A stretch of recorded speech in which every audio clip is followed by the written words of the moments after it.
Hey friend, welcome. I'm so excited to have you here listening to another episode of the Pattern Design Circle podcast.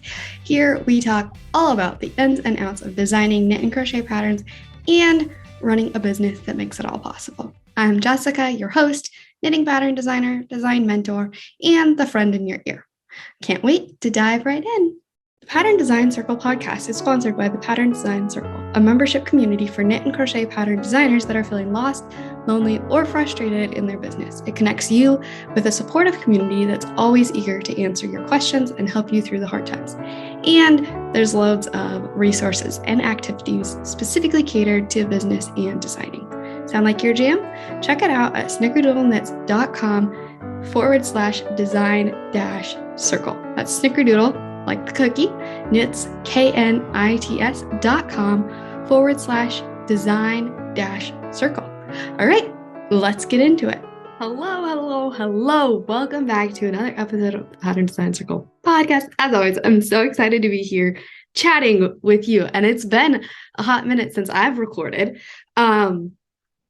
So anyway, we're continuing today our series on marketing overviews. So we've been looking at just little overviews of different platforms that you can market on, the pros and the cons, and how at a very zoomed out look, what marketing on those platforms looks like. So today we are continuing this series by talking about marketing on Pinterest. And Pinterest is one of the most powerful platforms that I think we can be utilizing and are underutilizing as an industry, because Pinterest is so catered to hobbyists and crafters and DIYers, like our customers, the folks who love to create things, and they're looking for things like recipes and knitting patterns. So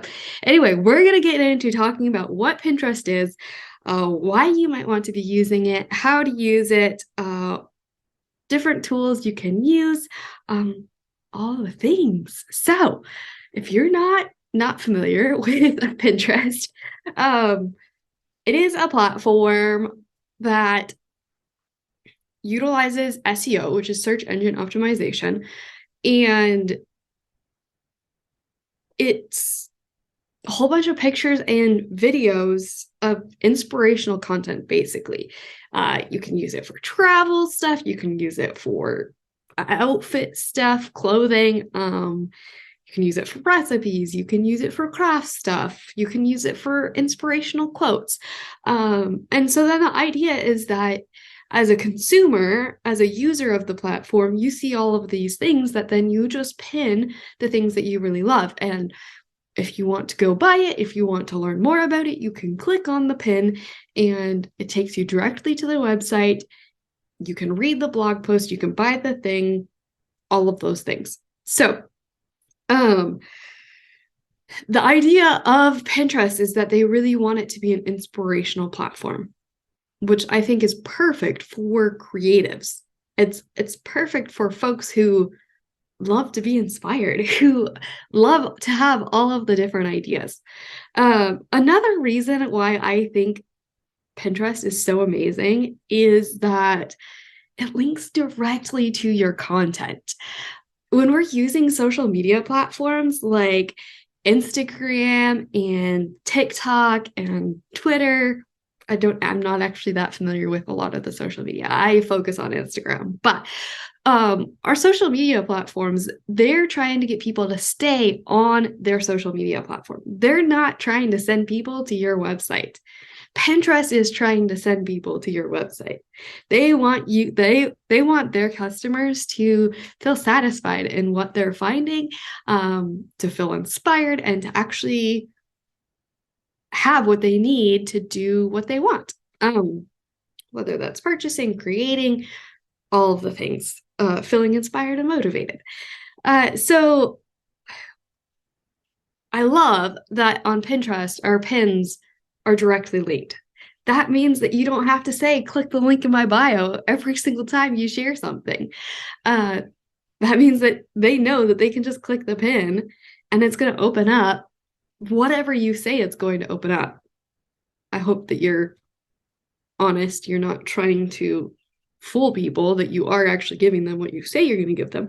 But it's so perfect for linking to a product page, whether that's on Etsy or Ravelry or your website. It's perfect for linking to a freebie, your lead magnet. If you haven't listened to the episode on email marketing, that's what this is all about. It is so perfect for sharing your lead magnet and getting people on your email list. Like, most of my email list is from Pinterest. And anyway, and then what was I saying? Oh, all the different places you can link stuff, all the different kinds of things you link.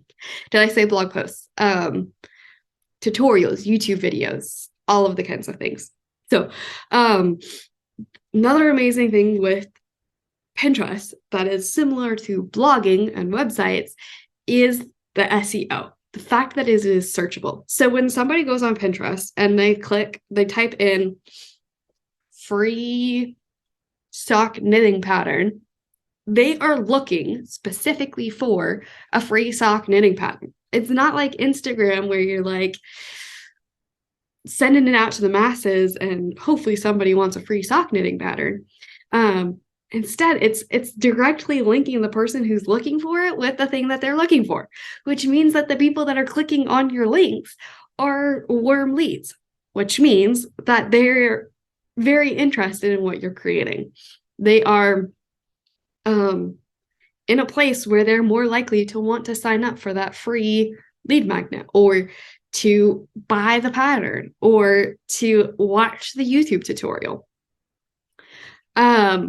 Another amazing thing that folks who love Pinterest have been telling us forever is that pins last forever. The lifetime of a pin, I don't even know anymore the statistic, but it lasts so much longer than our Instagram, our TikTok, our Twitter, any of our social medias, because it doesn't just like disappear in the feed. It's there anytime somebody wants to search for it. As an example, I have not pinned something new to my Pinterest boards in over a year, and I'm still getting 35,000 monthly views on my profile. I haven't done any work, and I still have thousands of people seeing my stuff.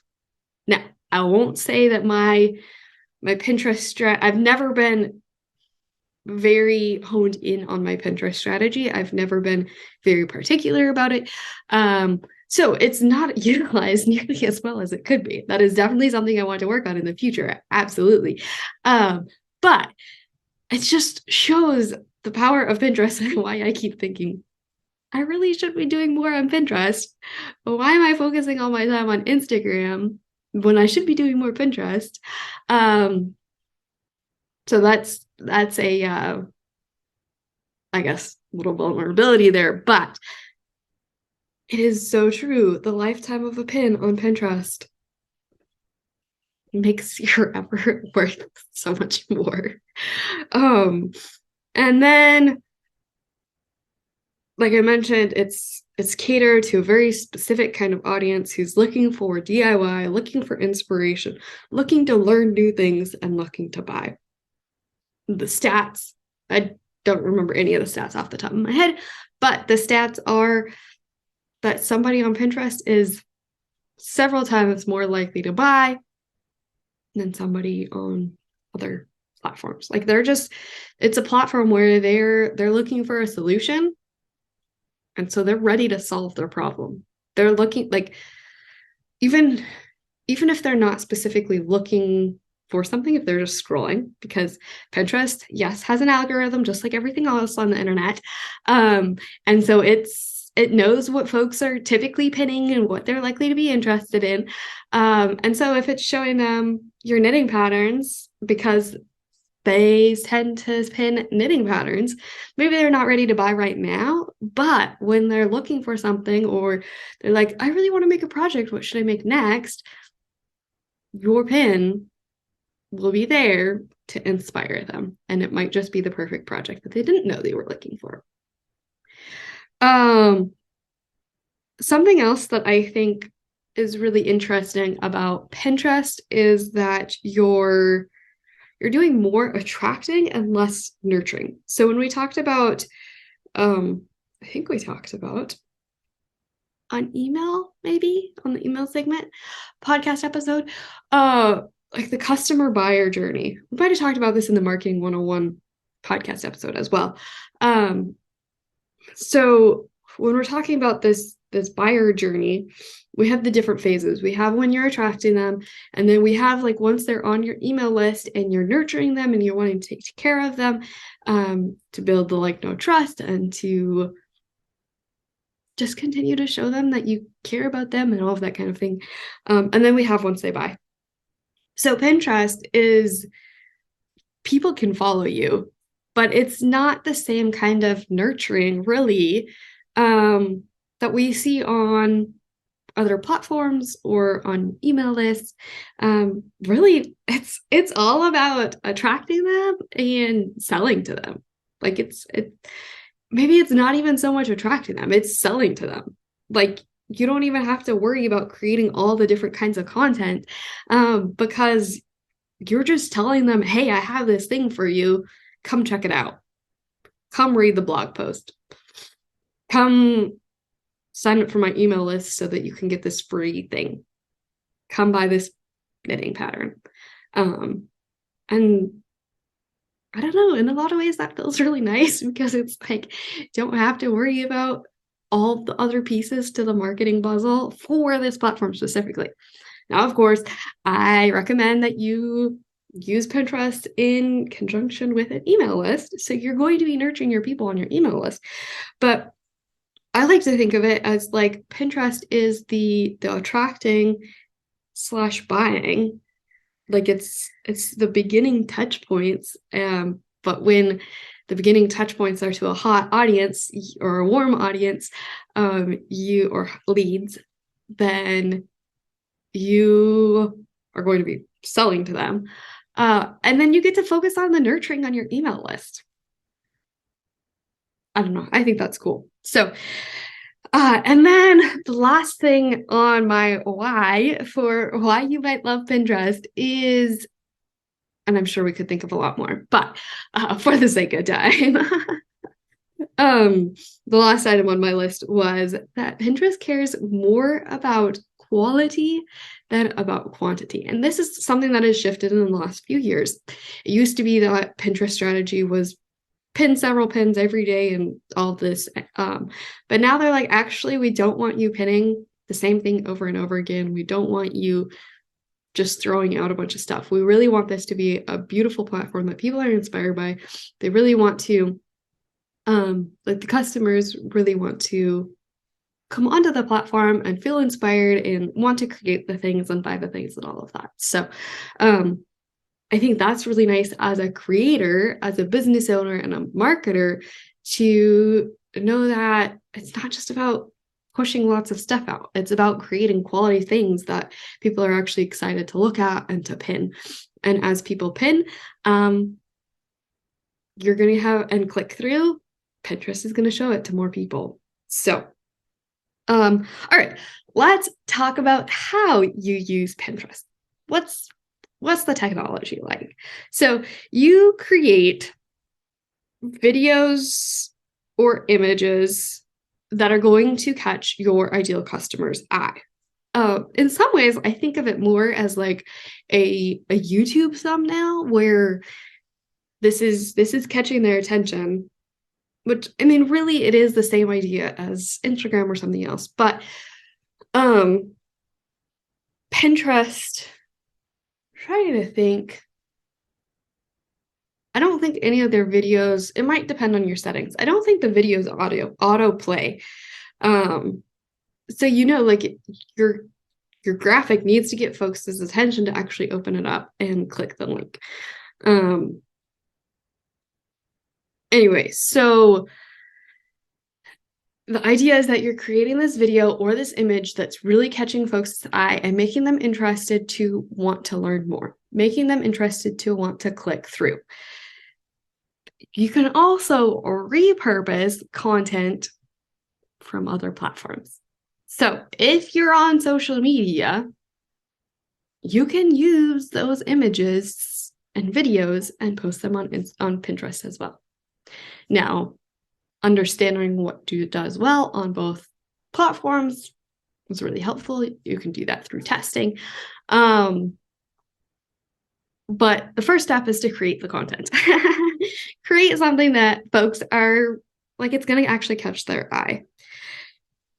Now, the cool thing I like about Pinterest as well is that you can have one piece of content, like say your YouTube tutorial video or your blog post or your knitting pattern, and then you can create 10 different videos or images, pins, that all relate to that same thing. So it could just be talking about like let's say a blog post.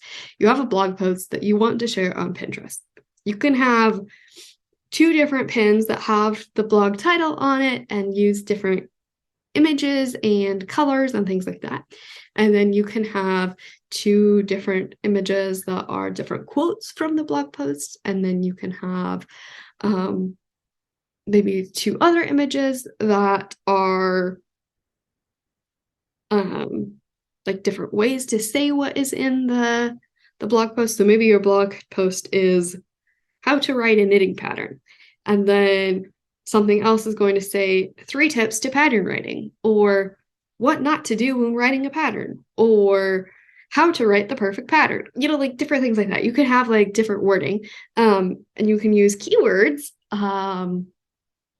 on your images and in your title to really attract the right kind of person for your blog post or whatever it is you're looking at. So for a pattern, you can have 10 different pins that show different images and have different graphics and things like that on the pin. So you can play with different colors, play with different text, different photos, all for one link that you're sending folks to. This can also be used for testing. So as you look at, say you've created 10 pins for a pattern, and now you've done this for 5 patterns, and you realize, oh, these colors seem to really be working better. They're performing much better than these other colors. So you want to do more of that. Might be different things like maybe having a clip of you knitting the item is performing better than just a static photo, or maybe it's somehow the way that you word it, rather than saying that it is a crescent shawl knitting pattern, calling it a cozy textured shawl. It seems to be doing better. It's just different things like that, paying attention to what people are really clicking on and interested in. Because that's saying that it's not a matter of the end product of what folks are actually interested in. It's a matter of what you are telling them in your marketing, how you're describing your item to get them to click, that's actually resonating with them. So once you've created your graphic, your image, your video, whatever you're using, you upload it, and then you add a title, you add a description, and you add the link. All of these things, well, not the link necessarily. I don't know for sure about the link, but the title, the description, and your graphic are all searchable by Pinterest. So as long as your text is easy to read by the computer, Pinterest will use that in their keyword research. So if you have a different description, like different text on the image than the title, that gives you more keywords that Pinterest is actually searching your pin for to show folks. Pinterest also scans the image itself. It looks at what's in the image and it's like, oh, hey, this is yarn. Like if you have skeins of yarn or whatever. So then it's like somebody's searching for yarn, Pinterest will show you the pin based on the image as well, which is really cool. So you add all of that information. and then you can post it through Pinterest or through another app. And after it's been out for a little while, pay attention to the analytics. They've got a whole analytics section that shows how your pins are performing, what folks are clicking on, what folks are opening, what folks are seeing, impressions, all of that. Now, Pinterest also in the last couple of years has introduced what they call idea pins. If you're familiar with Instagram, idea pins are a lot like Instagram carousels, in that there are you can have several slides of images or videos for folks to click through, or swipe through. So say you want to share 3 tips, you can say 3 tips for XYZ, and then tell folks to swipe, or have an arrow to show them to swipe. And then as they swipe through, you can do a different tip on each of those slides. So that's a way to provide value in a simple way on an idea pin that they can just swipe through rather than clicking through to a link. Those are, at least the last that I heard, they are not, and I just checked this the other day on the website to make sure, you cannot send those to a direct link. So those are the kinds of posts that you can't put a direct link to the pin. Like they can't just click the photo and it brings them there. What you do instead in those cases are, like on the last image of the idea pin, I almost said carousel, of the images or the videos, is you tell them what to do. You give them a call to action. So you can say, subscribe for more like this. And then when they go to your bio and they subscribe, they'll see your website. They might click through to your website. Or maybe it just helps them see more of your content in the future. So that is the one caveat to the other information I was providing. I personally have not yet used the idea pins. I know that I am late on the trends. I know that Pinterest has definitely been pushing them for a while now. So there's that. But we also, if you want more information on Pinterest specifically, or any of the other marketing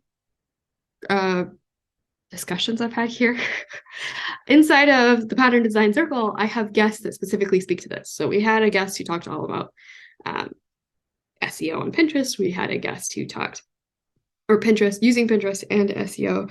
We have had several guests talk about social media or not using social media. We've had guests talking about email lists, all of the things. So if you're not a member of the Pattern Design Circle and you would like more additional information that is really specifically catered to pattern designers and how to use it, consider joining Pattern Design Circle. Okay, so then where you can post. Pinterest allows you to post inside of the app, which this is another thing I should have said earlier when I mentioned that you can reuse or repurpose content from other platforms like TikTok and Instagram. If your item is exporting with a logo like the Pinterest logo or the the TikTok logo, know that all of the platforms don't love when you are uploading content from another platform. Like, it just doesn't look that great on them. Like, if you're swiping through on Pinterest and you see all this stuff from TikTok, you're like, shouldn't I just be on TikTok? So they don't really want you to have all these watermarks and logos from other websites. Just FYI. But of course, you can still do it. You can see how it performs, things like that. But FYI on repurposing specifically. Okay, so that's what I was saying. You can post inside Pinterest. You can schedule things inside Pinterest, upload, add the links, all of those different kinds of things. It didn't used to have that feature, or it didn't used to work quite as well. So there are at least one. There is at least one other platform that you can use to schedule content and look at analytics and all that kind of thing. And that is Tailwind app. I do have an affiliate link because I use Tailwind, that if you join, you get a discount, and I don't remember what the discount is. I forgot to look that up. I apologize. But it will be in the description of this podcast. So if you are interested in checking out Tailwind, go ahead and click the link. I do get a certain amount of money if you do use the link, but then it also gives you a discount. So anyway, so you can use Tailwind or you can use Pinterest. Both allow you to upload and to add all of the information and to review your analytics. Tailwind also has additional features, like it has a built-in area where you can create your pins. You can have your brand colors, and then it auto generates. So like you could give it a title, or like what you might want to put on the pin itself for words. You can give it images, and you can tell it your brand colors and your brand fonts, and then it will just auto populate a whole bunch of different pins, and you can use those. So that's really cool for quick content creation if you don't already have a bunch of templates that you're using, that you've created yourself for your brand. Tailwind also has the ability to, which I think used to be more beneficial than it is now from what I've heard from Pinterest experts, but you could have the ability to put things in like different categories and have them cycle through the content, so that would go through every year and post these different posts to your boards and things like that. More recently, Pinterest has said, hey, we don't really want you pinning the same thing over and over again. But that is an option. That's nice. For something else really nice with Tailwind is that you can tell it to post to different boards. So like say you're part of group boards, then you can have it pinned to a group board and to your personal board or your business board. And then if you create a whole bunch of pins and you're like, all right, I want these to go out, it can create a whole schedule for you so that you don't have to individually schedule each item. It'll create a schedule for stuff to go out so that it just is sending content out for X amount of time. And you can give it all the different kinds of parameters, how often you want it to post to different boards and things like that. So it's a very powerful tool. I do really like Tailwind, and which is why I still actually use Tailwind, even though I haven't been pinning to Pinterest in forever. And then they also have communities where you connect with other people. So this is actually really nice to have a platform where you can share your pins and be like, hey, here's a bunch of stuff that I create. You're also a fiber artist. You also have folks who love yarny things. If you think this is something your specific audience is going to be interested in, might be something you want to pin. And then you have more people sharing your stuff across. And so then they just pin, they're then pinning your pin to their board, which is a good thing. It's the same idea as if a consumer were to be pinning to their board to save it. So, and then you get in front of their audience as well. And Tailwind also has the ability to pin your stuff to, or not pin, schedule Instagram content. So that's an option as well inside of Tailwind. So it's not just Pinterest. And then this isn't posting your content, but another thing to keep in mind is SEO research. Again, SEO is search engine optimization, which is the idea that You are optimizing the words, descriptions, titles that you are using to match what folks are actually searching for. And a really great way to do this, the best way Pinterest tells you to do this is, or the Pinterest strategists who have connections with Pinterest, is to search on Pinterest itself. So you can go to the search bar and start searching sock knitting pattern and see what else pops up, like just in the search bar. That gives you an idea of what other people are searching for. Additionally, if you search sock knitting pattern, click enter, and do the search, you can see like other recommendations that Pinterest has at the top of the screen. So then that gives you an idea also of what people are searching for, and different ways to become more specific with your keywords. So it might say striped, or it might say lace, or it might say cables. And so then that gives you an idea of, oh, this is a striped cable sock knitting pattern. And that's the kind of keywords you can use. So for SEO research, you can use Pinterest. And it's totally free to use. It gives you the data of what folks are actually searching for. So now let's talk about main considerations to keep in mind on whether you want to use Pinterest or not. First of all, consider your current marketing strategy. What are you doing? What is working? What is not working? How much time do you have to dedicate to a marketing strategy, specifically a new marketing strategy? So if you're already spending lots and lots of time on Instagram, and you're like, I don't have a single second left, it'll be really important to decide, is it worth adding or replacing to Instagram, or like adding an addition to Instagram, which if you don't have a single second additional left in your life, probably not. So then are you going to replace some of your Instagram time with Pinterest time? And if you aren't doing any marketing, all right, how much time can you allot? Where are your people at?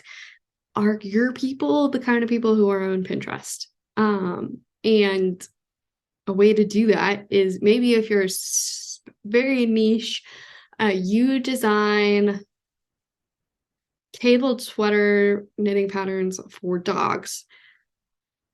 You can search that and see if there's anything on Pinterest. You can also test it for a little bit. Say you schedule out 25 pins over 90 days, 60 days, and see if folks are showing interest in it.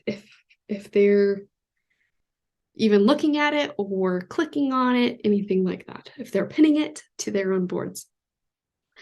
And then, of course, tip number 2 is to know your SEO. SEO platforms, search engine platforms like Google, aka blogging websites, and Pinterest are very, very powerful. But you only can really step into that power so much if you know your keywords, if you know what people are searching for, if you are using the keywords that people are searching for so that people actually find your item. All right, that is a very quick overview of Pinterest, what it is, why you might choose to use it, how to use it, a few different features of Pinterest, and Tailwind.